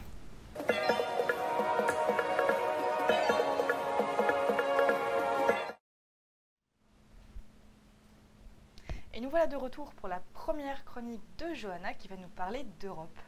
Tout à fait. Alors hier, on fêtait un anniversaire un peu spécial pour tous les citoyens de l'Union européenne puisqu'on fêtait les 30 ans du traité de Maastricht. Excusez ma prononciation. On t'excuse, t'inquiète. Ouais, j'ai massacré On te pardonne. Paul Van Tigelt pendant 15 minutes. Ouais. Hein, C'est franchement, vrai, c'est vrai.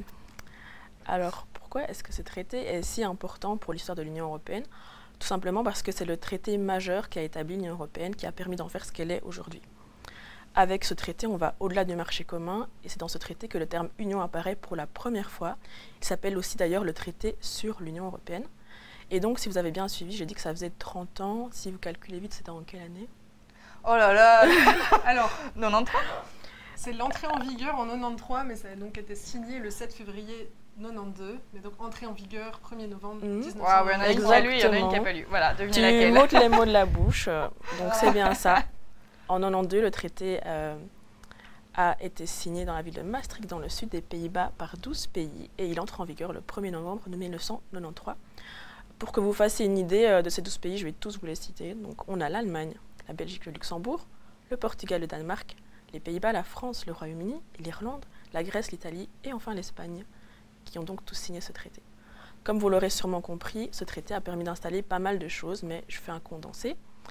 Ce qu'il a pu faire de si important, de si intéressant, c'est entre autres créer une citoyenneté européenne et le fait que chaque citoyen européen peut voter ou se présenter comme un candidat à des élections régionales ou européennes dans n'importe quel État membre. Et il y a actuellement 17 millions de citoyens européens. C'est pas communal? Moi j'ai vu régional, communal, oui, enfin un petit niveau. Oui, étatique, c'est quoi. ça. Parce Ouais. qu'il me semblait qu'en tant que citoyen européen, peu importe le pays dans lequel tu te trouves, effectivement, tu peux voter au communal, mais par exemple, moi, en tant que Française ici en Belgique, il ne me semble pas que je puisse voter... Pour la région, Non, région, communauté, je pense Tu pas. peux voter Je pense au que communal, c'est voter ça. au niveau communal. Oui, communal, c'est sûr. Ok. Mais je pense pas Mhm. que... Mais en fonction à du pays, vérifier, s'il y a évidemment. commune ou Et pas, c'est région. si t'es domicilié dans le pays en question, tu dois être résident. Oui, du c'est pays ça. en question aussi. Tu peux Voilà. pas dire je suis en vacances au Portugal. Bah non, j'aimerais non, bien non, voter, évidemment. Non. Évidemment, il faut que tu sois sur des listes C'est communales. ça, quoi. merci pour Voilà. cette précision. Donc, il y a aussi une mise en place d'une union économique et monétaire qui a pu préparer l'apparition de la monnaie unique qui sera concrétisée en 2002 avec la création de l'euro. Et en plus de cela, il y a eu l'apparition de droits pour protéger les consommateurs dans l'Union européenne. Et si c'est si facile de prendre un Eurostar depuis la Belgique jusqu'à Londres ou anciennement un Thalys jusqu'à Paris, qui est également devenu Eurostar, c'est aussi dans ce traité que cela commence avec sa politique de cohésion qui inclut le développement des réseaux de transport dans l'Union. Et j'ai gardé un élément consolidé par le traité de Maastricht pour la fin, parce que c'est mon préféré. Je parle d'un programme pour les étudiants de l'Union européenne qui porte le nom d'un homme qui n'est autre que Erasmus de Rotterdam, vous avez compris. Donc Erasmus de Rotterdam, pour la petite histoire, c'est un érudit de la période de la Renaissance qui a énormément voyagé à travers l'Europe pour étudier et enseigner. Et le programme dont je parle, il permet de faire une expérience de mobilité dans plusieurs domaines. Par exemple, le sport, ça c'est peu connu, ou l'enseignement supérieur et même l'enseignement pour adultes. Donc j'ai nommé l'Erasmus. Je sais pas si parmi vous, il y en a qui ont fait un Erasmus. Aline, Ouais. tu es la seule représentante. Je suis partie trop bien. en Erasmus en Italie en 2021 et je regarde. Trop cool. Bah écoute, je recommande à Moment tous, tourisme, je suis si vous en train de pouvez. vérifier. Pas de souci. Pour en revenir au traité, on dit souvent que ce traité repose sur des piliers. Il y en a 3. Donc le traité prévoit que l'Union se base sur les communautés européennes, qui étaient aussi au nombre de 3 à l'époque. Donc il y avait par exemple la communauté économique européenne et la communauté économique du charbon et de l'acier dont on va parler juste après. Le traité, le deuxième pilier, c'est la justice et les affaires intérieures, et le troisième pilier, c'est la politique étrangère et la sécurité commune. D'ailleurs, est-ce que vous savez que l'Union européenne a reçu le prix Nobel de la paix en 2012 ? En 2012 Ouais. Ah. Et c'était pourquoi? Je suppose pour son œuvre de paix dans son action. Mais donc l'Union européenne, elle vise aussi à garantir la paix entre les États membres. Exactement. L'idée de départ, c'était de se dire pourquoi ne pas se lier afin d'éviter les guerres sur le continent et de rapprocher notre coopération. À l'époque où tout cela a commencé, le spectre de la guerre était encore fort présent dans les esprits, après la guerre 40-45 par exemple. Et donc on l'a compris, l'Union européenne... 39-45 pour les Français. Elle s'est pas trompée. C'est vrai. Si on est belge, c'est 40-45 qu'on apprend à l'école. C'est comme ça qu'on apprend à l'école. Oui, c'est pour ça que je précise pour les Français. Merci. Donc l'Union européenne n'a pas toujours été telle qu'on la connaît, elle s'est formée, développée au fil des années. Et le tout premier traité qui a pu esquisser ce début d'Union européenne, c'était le traité de Paris de 1951, le traité de la communauté économique du charbon et de l'acier, qui étaient des matières très utiles à l'époque. Ensuite, on a eu les traités de Rome, sur lesquels on ne va pas s'attarder. 57. Bon, je crois que c'est correct, je n'ai pas noté. Je pense me que mettrai pas dessus. voilà, et à 2, franchement, je pense quiz de culture générale, on l'a. Bah, licence d'histoire Et Elisa qui dit Erasmus la vie. D'ailleurs, pour ceux qui aiment bien un peu le tourisme historique et tout ça, il y a la maison d'Erasme à Bruges à visiter. C'est très chouette. Sur sa vie? C'est une maison dans laquelle il a logé, donc ouais, il y a des éléments sur sa vie, etc. Ouais, trop bien. Comme disait Johanna, il a beaucoup voyagé et notamment il a logé dans cette fameuse maison. Bah on note, hein, trop cool. Ensuite, on a eu le traité de Maastricht dont on a parlé, le traité de Nice en 1901, et le dernier en date, c'est le traité de Lisbonne de 2007, qui reprend en substance de nombreuses dispositions du traité constitutionnel, mais qui efface les symboles étatiques. Avec ce traité, les 3 piliers disparaissent. Donc les 3 piliers dont j'ai parlé avant. Depuis ce traité, l'Union repose sur 2 traités constitutifs, qui sont le TUE et le TFUE pour les connaisseurs, donc le traité sur l'Union européenne et les traités du fonctionnement de l'Union européenne. C'est toujours le cas aujourd'hui. Ce sont ces traités qui sont toujours constitutifs. Et petit fun fact, le droit de l'Union complet, donc toutes les pages, tous les textes mis bout à bout, ça représente quand même pas moins de 80 000 pages. Et le TUE, le traité de Maastricht, c'est plus de 300 pages. Si vous vous embêtez le week-end, vous savez quoi faire. Après avoir lu la Constitution. La Constitution. Oui, franchement, c'est très sympa aussi. Non, pas du tout. Et d'ailleurs, à la Maison de l'Histoire européenne, ici à Bruxelles, on peut voir toutes ces pages mises bout à bout. C'est très impressionnant. Ah ouais? Oui. Oh, waouh. C'est beau, quoi. Ok. C'est pas le musée qui est gratuit. Non, c'est pas celui-là, c'est celui du Parlement européen, le musée gratuit à visiter. Je sais jamais. Je sais que les musées sont gratuits tous les premiers dimanches du mois, et celui-là en fait partie, mais est-ce qu'il est toujours gratuit, je sais pas. Mais je pense que c'est du Parlement européen. Oui, qui est gratuit tout le temps et qui est interactif et il paraît qu'il est incroyable, ça fait très longtemps que je dois y aller. En termes d'histoire européenne, c'est vrai qu'ici à Bruxelles... j'allais dire, si Louise est dans le chat, elle aura l'info. Voilà, notre manager touristique préféré. Merci Louise. Merci pour l'info.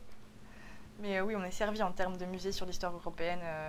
À Bruxelles, on peut visiter le Parlement européen aussi, ce qui est très chouette. Et traité Maastricht, l'espace Schengen, c'est avant. La libre circulation entre les États, c'est l'espace en tant que tel, je sais pas. C'est pas les années... Non. On va regarder. Ce que j'ai dit. Est-ce que quelqu'un a l'info de l'espace Schengen? Parce que donc, si on résume... Alors, l'espace Schengen... Date peut-être. Mais pas. 85. Signé en 85 et créé en 95. Création en 95, ok. Donc en gros, si on résume, ce que le traité de Maastricht permet aujourd'hui, ça a facilité la mobilité, c'est ça. Est-ce qu'au niveau, tu as dit économique, ça prépare la monnaie unique? Ouais. C'est là que c'est au moment du traité de Maastricht qui est créé le marché unique ou c'est avant le marché unique? Il me semble que c'est le marché unique aussi. Marché unique, c'est pas 86? Ouais, Sorry. c'est compliqué, l'Europe, Ça devient hein, pointu. c'est le millefeuille. Non, c'est bien ça. Marché unique, Marché unique, c'est avec Maastricht. Et est-ce Ouais. que il y a des grandes figures européennes qui ont participé à... Bah, Mitterrand. C'était un des principaux. Mitterrand et le chancelier allemand, Kohl. Oui, voilà, deux le principaux, duo franco-germanique. Qui n'étaient pas toujours d'accord, qui ont dû trouver un terrain d'entente. Et voilà, et après, Mais- c'était. Parce que, faut quand même dire que l'alliance franco-germanique, tu as bien cité les 12 pays, mais l'alliance franco-germanique, ça a quand même été le moteur Ouais. de l'Europe pendant très très longtemps. Et comme tu l'as très bien expliqué, parce que l'Europe est née du projet de réconciliation de l'Europe, après les 2 guerres mondiales successives qu'on a, enfin, pas que mais que l'Europe a connues au XXe siècle. Merci Johanna pour ce petit rappel historique et pour. Merci à vous. Mais en fait, c'est vrai que moi, si vous en aviez pas parlé pour la proposition de sujet, j'en aurais pas du tout entendu parler, quoi. Ouais, et en fait, de ce que j'ai vu passer, il y a TV5 Monde qui a invité un député européen hier sur son plateau pour vraiment l'anniversaire de l'entrée en vigueur. Mais c'est pas, j'ai l'impression qu'on en a beaucoup plus parlé en février 2022 pour l'anniversaire de la signature du traité, Oui, plutôt que pour sa mise en vigueur. Ouais. Voilà. Après, ouais, c'est hyper intéressant. Enfin, moi, je m'étais un peu penchée aussi sur le sujet, même du Royaume-Uni, qui n'a pas voulu de la monnaie unique, et donc ça a ajouté dans les débats. Enfin, c'est très complexe, mais très intéressant en tant que citoyen. Et l'Allemagne qui a renoncé à son marque, dont elle était très fière, apparemment. Oui, aussi. Mhm. Les monnaies des pays, ça faisait partie, c'est ce qu'on appelle un symbole souverain. Ouais. Et donc, forcément, enlever ce symbole à un État, c'est très symbolique. LOL. Non, on garde quand même, voilà, sur les pièces de monnaie. Oui, évidemment. La Mais marque dans du pays, ton portefeuille, je parie que t'as pas que des pièces belges, quoi. Non. Et moi, C'est ça j'aime qui est bien. chouette. Ouais, C'est ça qui est fun, ouais. C'est mon petit esprit de collectionneuse qui revient. Ouais, J'aime c'est bien. clair. Et d'ailleurs, l'Europe est en train de préparer une crypto-monnaie de l'euro. Ok. Voilà, fun fact. Peut-être futur sujet.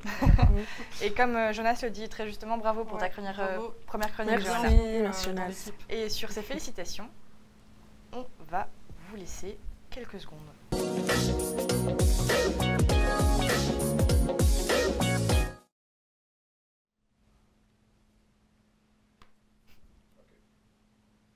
Je viens de remarquer qu'on avait 2 fois le logo sur les cartons, c'est très drôle.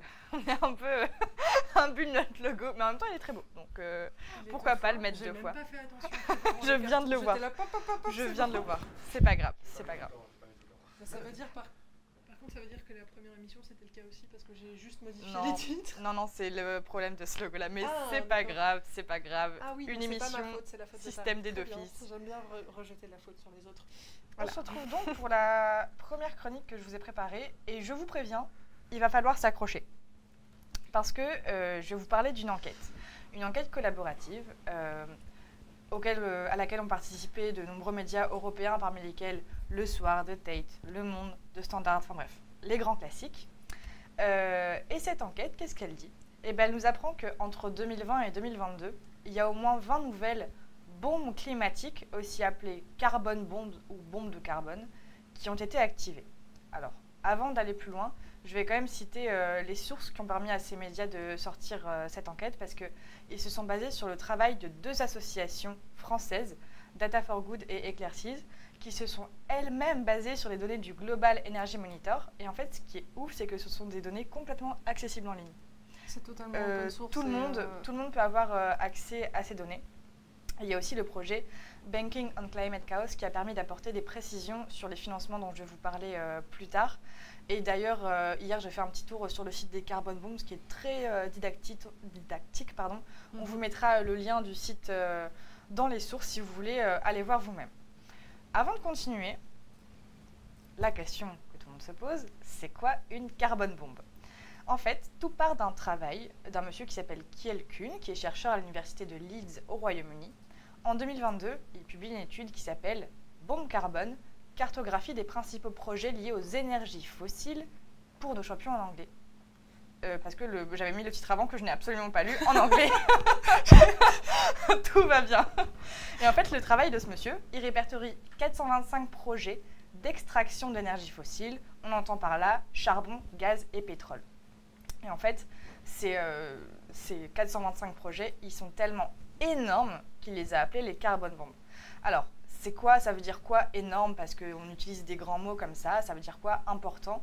En fait, chacune de ces bombes de carbone devrait causer l'émission d'au moins 1 milliard de tonnes de CO2. Ça fait beaucoup de CO2. Au total, sur les 425 projets, c'est 1182 milliards de tonnes de CO2 qui pourraient être libérées au moment de pendant leur exploitation. C'est vraiment énorme. Et pour rappel, le CO2, c'est l'un des gaz qui participe grandement au réchauffement climatique.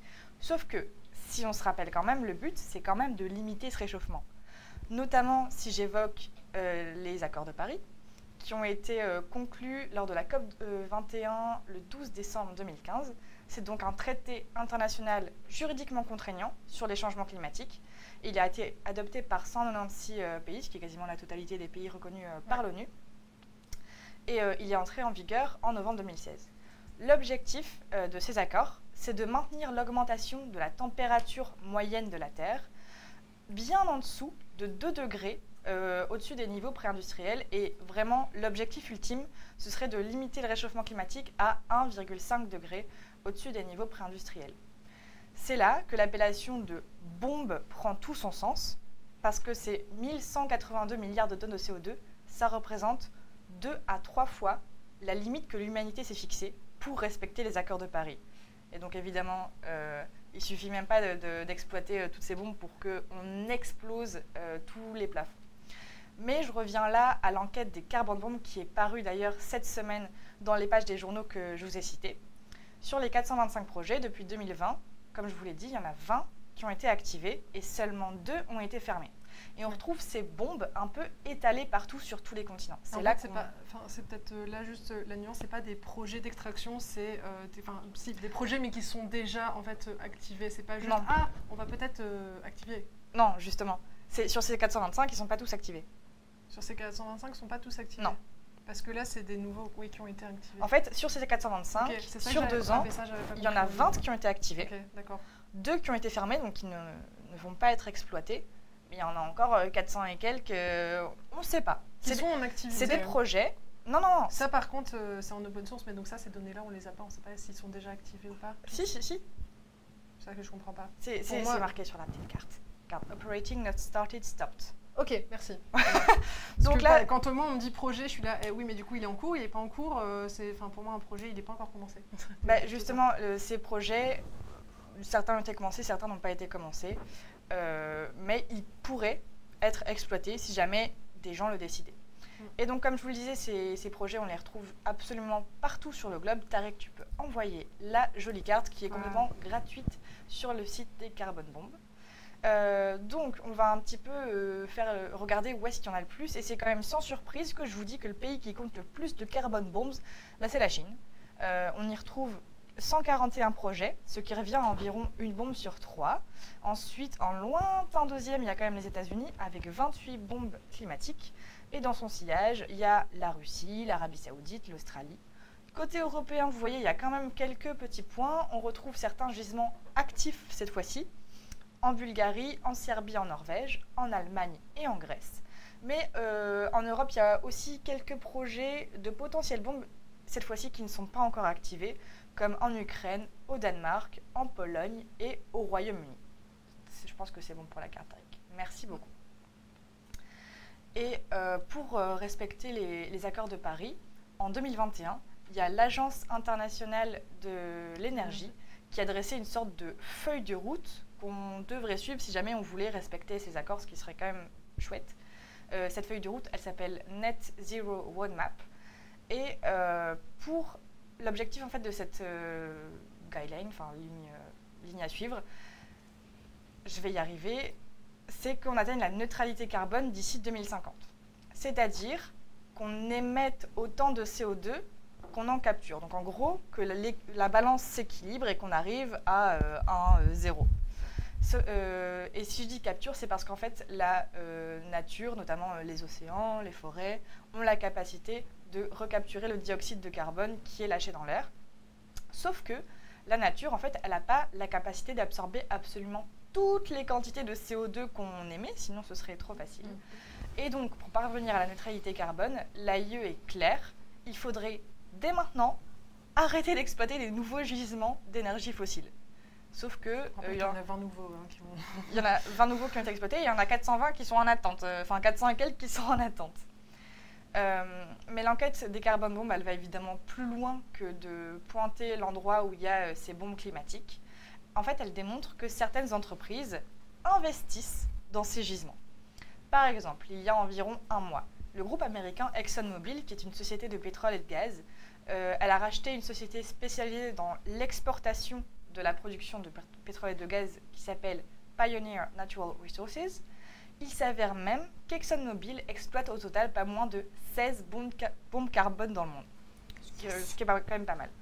Et ce n'est qu'un exemple. Parmi les champions dans ce domaine, on retrouve le chinois China Energy Investment Corps, qui gère 41 sites d'exploitation, la compagnie saoudienne Saudi Aramco et, roulement de tambour, le français Total Energy. Ah, il attendait celui-là.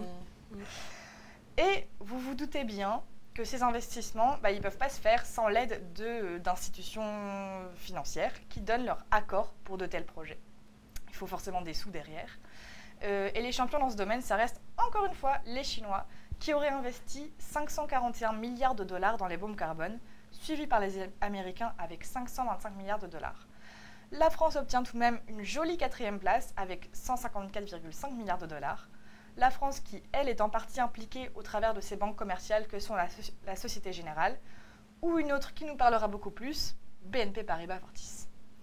Tous ces investissements sont jugés aberrants, entre autres par l'AIE, donc l'Agence internationale de l'énergie, qui prévoit d'ici 2030 un pic de consommation de carburants fossiles. Donc en fait, après 2030, notre demande en pétrole et gaz, elle devrait baisser.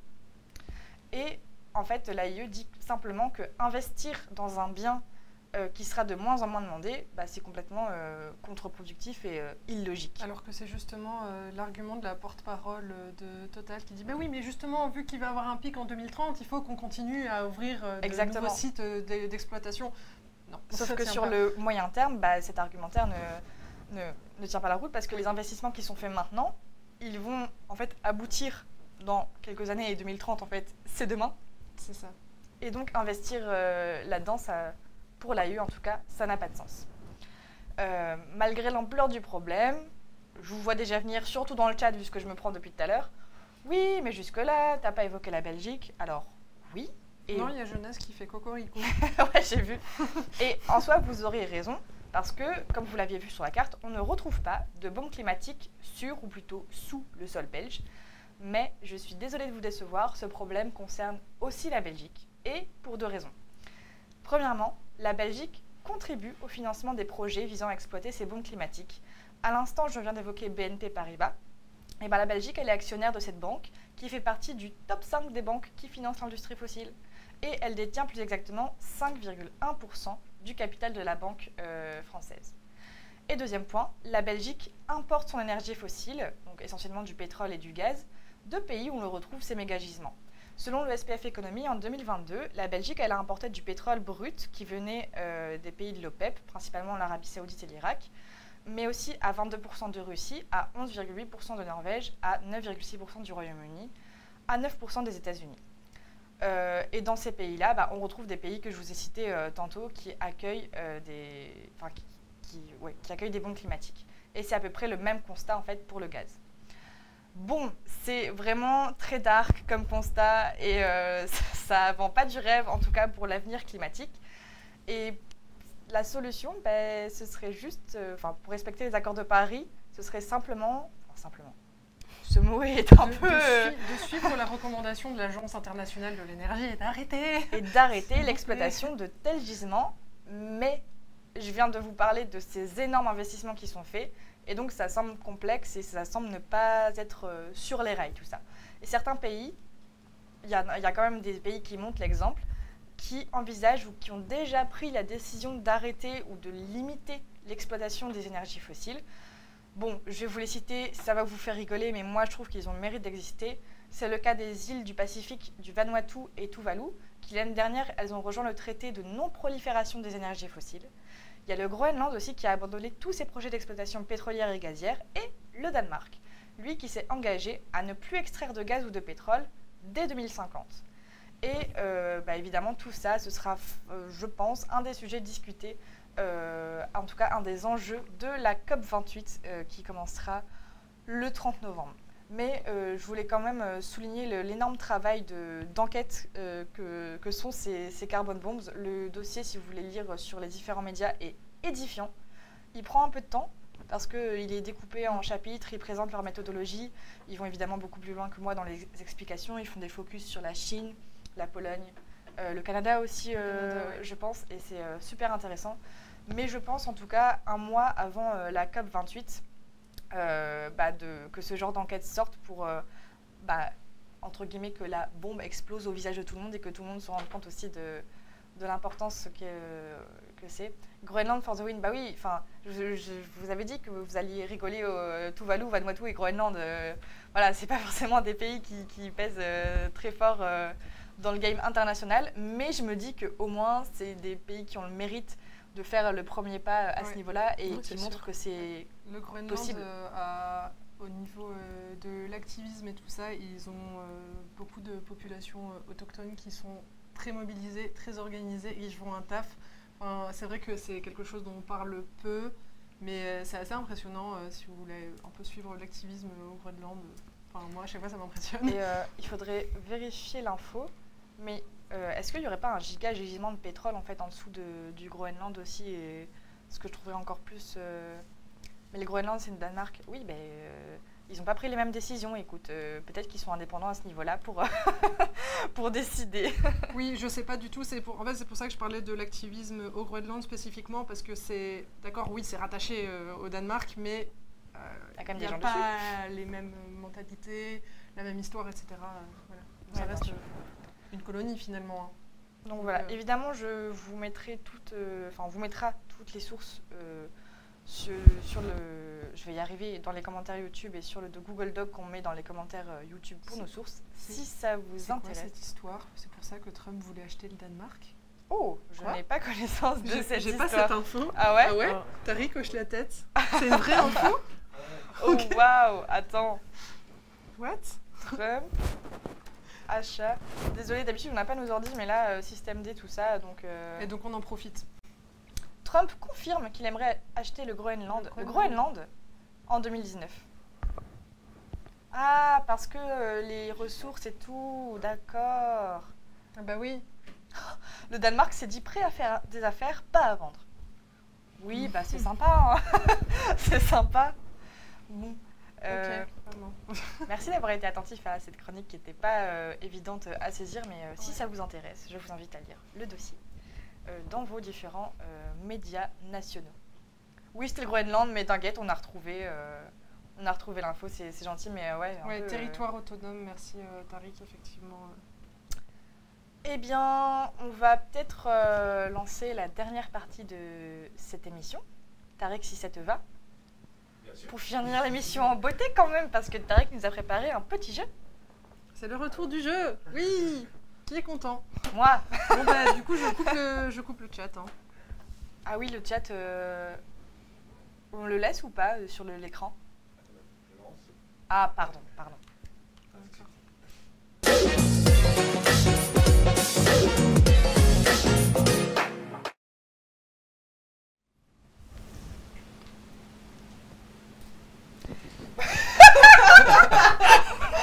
Voilà pourquoi on a pris un peu de temps pour redémarrer, pour vous préparer ces beaux PowerPoint fait maison. Comme ça, vous pourrez voir nos réponses aussi quand on participe. Alors, sachez que là, on voit plus le chat pour des raisons évidentes de ne pas tricher sur les questions. Donc, il n'y a que Tariq qui voit le chat. Mais n'hésitez pas à participer dans le chat. Tariq, normalement, tu as le chat et donc tu pourras, toi, commenter. Je vois tout. Et parler avec nos... Ah non, mais du coup, il faut nous laisser... Je le mets ailleurs. Ouais. Ok, ça va. Super. Et Tariq, donc, tu nous as préparé un petit quiz. Alors, attendez, je vais quand même essayer de vous mettre toute petite. Mais Tariq, on n'a pas de jambes. Attendez. On n'a même pas de jambes, on est sur une soucoupe volante, quoi. C'est pas grave. C'est l'émission de la débrouille, on est d'accord? Oh non, mais c'est quoi? Parce que ce moment sur nos têtes quand même. Là, on est en tout. Mais non, on sait pas. On a essayé. Comment ça, on sait pas? Tu veux dire qu'on avait des petits trucs volants comme ça là? On n'a pas. On n'a pas de jambes. Ah, j'avoue. Voilà. Ah. Ça fait très Halloween du coup là. Un petit peu Halloween. Ah, on a. Super. Attendez, Nickel. je sais que vous avez pas de Je vais jambes, noter mes mais points en dessous, là. Super. il va falloir que vous soyez toute petite. Eh ben écoute, on sera. J'allais dire une jambiste, Mais au moins on vous voit mais non, encore. jambiste. Mais on va jamais voir nos réponses. On a beau mettre 150 sur nos ordi, on va jamais voir nos réponses. On se voit pas là? Tu crois pas? Je sais pas. Est-ce que vous savez lire mon ordi? Ah ouais, plus compliqué. Ouais, bah, c'est pas grave. Bon bah ça tombe à l'eau. On était très contents. Bah, Tariq, comment tu verras nos réponses, toi? Ça va. Bah oui, Ouais. Mais bon. j'essaie de voilà, vous mettre un peu désolé. plus grande. C'était quand même pour la petite vanne de début. Voilà, Oh Bon. là là. c'est de la débrouille hein. Oui, hein. Bon, on commence avec Halloween hein. Donc on est peut-être un peu en retard là, Oh, 2 jours plus tard. l'émission, c'est très bien. Ouais. Ah, on s'est C'est fait le des thème. frayeurs hein, cette semaine avec tout ce qui s'est passé pour cette émission. Bah, on va continuer un peu dans la frayeur. Est-ce que quand même vous avez parlé un peu des fêtes avec vos amis? Est-ce que d'où ça vient? Pourquoi on le fait? Est-ce que vous savez tout ça?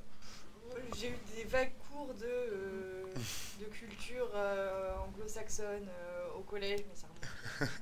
Bah, on va voir. Moi j'espère juste pouvoir tricher genre sur une question sur le Mexique ou un truc comme ça. Et franchement s'il y a une question sur le Mexique et que j'ai Oui. pas la réponse, c'est vraiment la honte. Mais c'est rien. Tu verras. Ah j'ai peur, il va me sortir un truc Allez. impossible, j'aurai pas la réponse. On commence quand même avec le pays d'origine de la Oh, fête en d'Halloween. anglais. De quoi? Irlande. Ouais. Irlande.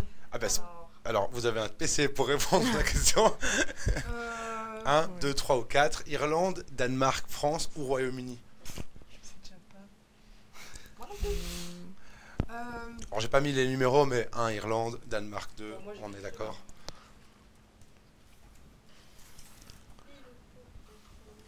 Je pense qu'on vous voit, on peut vous voir avec le petit zoom qu'il y a eu. Hop là. J'ai une 4. Royaume-Uni en 1 pour Margot, Royaume-Uni aussi pour Aline et le dernier en 4. Ah bah non, c'était l'Irlande. Irlande, on a tous les C'était bien l'Irlande qui a importé, mais je continue. L'origine de la fête donc met en lumière ces racines celtes qui viennent d'Irlande, remontant Ah à... mais oui, c'est logique en plus. Ça par contre, genre... Oh là là, oh le boulet. Alors ces racines celtes, elles datent de quand? 1500 ans avant? Il y a 1500 ans, 2500 ans, 3500 ans ou 4500 ans? Tu veux dire la culture celte? Ah, en tout cas l'origine de la fête d'Halloween. Donc on est toujours sur la date d'origine de fête d'Halloween, Ouais. pas sur la culture celtique. Non, non, non, on est toujours sur Halloween. D'accord, ok. Ok.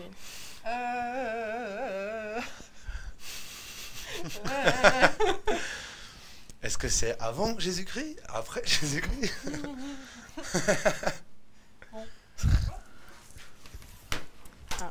On a 2500, 2500 et 3500. Et il y en a deux qui prennent leur premier point avec Argo Ah, j'ai hésité. et Aline. C'est il y a 2500 ans, donc à peu près 500 ans avant Jésus-Christ. Attends, Puntos. J'ai pas envie de dire de trucs parce que j'ai peur de parler de questions d'après, donc je vais juste. Ouais, dire, Surtout que je l'ai fait un peu Tu sur, veux pas nous sur, donner sur forme de texte en fait qui Ouais, se suit. On aime Et bien- donc, à on cette aime bien époque, les Celtes, hein. Les Celtes célébraient quelle fête? Je sais. Est-ce que c'est la fête des Maniens, la fête Manien, la fête Poulay, la fête Samin ou la fête Vabine? Alors les trois autres sont inventés, hein, vraiment. Et on a 2 points chez Samin parce que c'est vraiment la fête Samin qui veut dire réunion. Donc Le Samin. oui. chez les Celtes, Yes, et moi vraiment, juste pour la petite anecdote, je le sais parce qu'en fait j'ai participé à un podcast, la réalisation d'un podcast d'Halloween l'année dernière. Et j'étais assistante de prod, mais j'étais surtout figurante dans le podcast et je devais faire un massage cardiaque à un sanglier. Voilà. Voilà, c'était ma meilleure expérience en studio de toute ma vie. C'était incroyable. Ouais, ouais. On a hâte d'écouter ce podcast. Il est déjà sorti, il est sur Tipeee, il est sorti à Halloween l'année dernière. Mais du coup, le Mannheim, ça veut aussi dire autre chose. Est-ce que, parce que dans la tradition celtique, Samhain est considéré aussi comme le seigneur des royaumes des morts et le prince des ténèbres. Et donc, au début de novembre, les Celtes célébraient. Ah ouais, du coup, avec la caméra, on n'a pas tout. Il faut que tu nous lises. Tu veux encore nous réduire? De toute façon, on n'a déjà plus de jambes, hein, donc vas-y si tu te... Non, je vous enlève pour la question. Ah, carrément, d'accord. Vraiment. Est-ce que c'est la nouvelle lune en rétrograde de Mercure? Est-ce que c'est le retour des sorcières dans le monde des vivants? Est-ce que c'est le début de la chasse des loups? Ou le début de la saison froide de la récolte? C'est trop grand, mais Je sais pas. Vous pouvez me mettre 1, 2, 3, 4, 5. Hein. On est sur saison froide pour Margot, saison froide aussi, les sorcières. Eh ben non, c'était la saison froide et le début et la fin des récoltes. Ah, en fait, c'est le début des récoltes qui m'a confondu. Oui, j'ai fait un petit... vu que j'ai dit que c'était le seigneur des morts... avec le jour qui... Ouais, Voilà. et le carnaval, c'est l'inverse. Ouais. Exactement. Et en fait, oui, pour les Celtes, en fait, c'était le début d'une nouvelle année, en fait, au 1er novembre. Ok. La lune qui rétrograde en Mercure... Et donc, outre le début de la saison froide, outre le début de la saison froide, la nuit du 31 octobre au 1er novembre était une période où le monde surnaturel et le monde des vivants se mélangeaient, croyant que les sorcières pouvaient venir dans ce monde. Du coup, qu'est-ce que faisaient les enfants à ce moment-là? Est-ce qu'ils faisaient des tournées de lanternes végétales, des distributions de fruits, peur aux adultes avec des tricks, ou des jeux durant toute la nuit?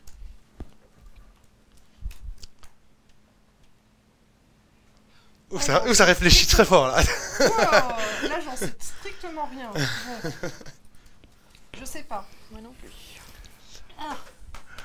Ah, donc on a toutes les trois des lanternes. D'accord. Et c'est bien ça. Oh, C'est bien ça.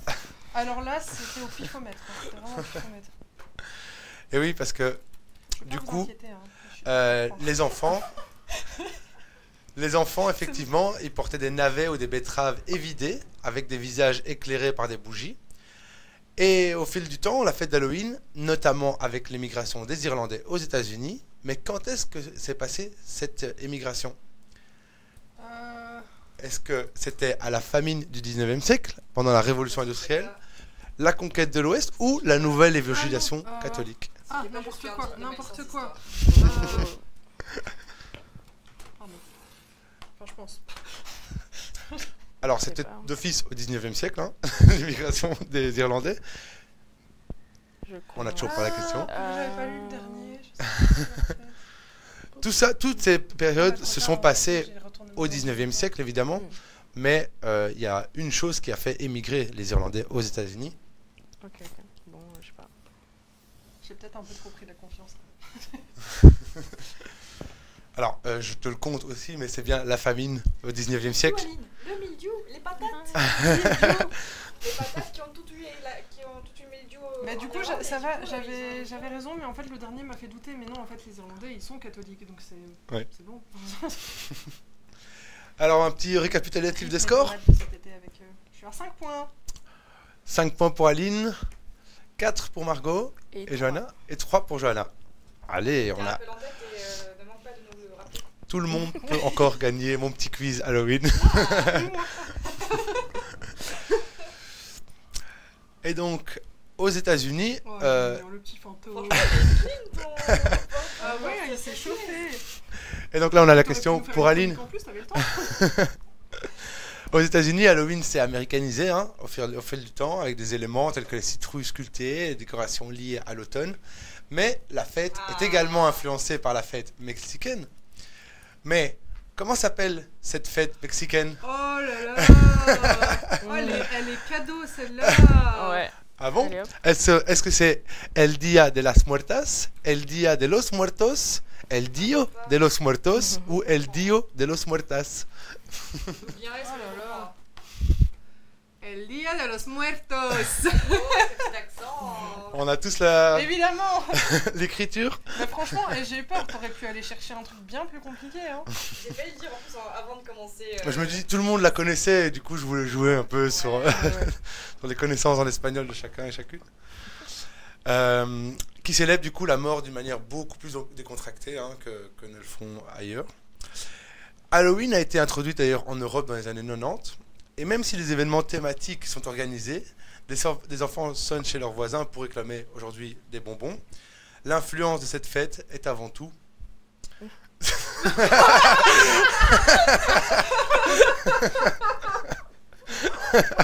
Ça, c'est... Je tenais à répéter. Voilà. Oh, merci Tariq. Merci, c'était chouette. Et la grande gagnante est... Aline. Bravo Aline pour ce quiz. Et merci Tariq, Merci à tous. pour ce quiz. Merci Johanna pour ta participation. Ça nous Merci fait à chaud au vous. cœur. Merci Aline d'avoir C'était participé à cette émission de la mort. Clairement. Merci à Jonas de nous avoir quand même préparé ta chronique parce que sinon on aurait été bien embêtés avec une chronique en moins. Et de toute façon, tous ceux qui ne sont pas là, vous vous reconnaîtrez. On a hâte de vous retrouver quand même. Merci aussi à Abdou qui est parti, mais qui nous a fait aussi une très chouette chronique. Shinsoyo Sasegoyo, oui, on se comprend. Et merci à vous surtout. Je regarde un peu le chat. Ils ont eu pas mal de bonnes réponses. Ah, chouette. Ah, Yann Jabak aussi dans le chat. Coucou. Ça mène en néerlandais, c'est vrai qu'ils veulent dire ensemble. Ah, Et donc oui, réunion, pareil, ça vient un du coup, peu mais du oui. celte. On a des infos en plus. Je regarde un peu ce qui s'est dit. Oui, donc t'as absolument pas regardé le chat pendant le jeu. Hein. Non, pas du tout. Je l'avais pas. Désolé. Bravo Tariq. On veut voir un peu les réponses là. Non, mais je pense que ça va être trop galère, Alors pour moi, oui, c'est galère. Non, mais c'est pas grave, Ouais. t'inquiète. Ah voilà. C'était Mais déjà en assez tout compliqué. cas, un grand merci d'être resté jusqu'au bout, d'avoir été là pour cette émission un peu brinque-ballante, mais tout de même, qui a tout de même eu lieu. Et de toute façon, on se retrouve normalement sans faute, parce que je pense que si on a réussi celle-ci, on réussira toutes les autres. On se retrouvera normalement sans faute dans 15 jours pour une nouvelle émission. En attendant, suivez-nous sur les réseaux sociaux évidemment pour avoir toutes nos informations, nos annonces, peut-être un petit live sauvage entre deux, on ne sait pas, c'est pas encore programmé, mais pourquoi Faites pas. le quiz sur Instagram. Venez sur Instagram faire nos quiz et partager nos quiz, partager nos publications. Ça nous fait toujours chaud au cœur d'être soutenus comme on l'est. Et voilà, merci beaucoup. À plus.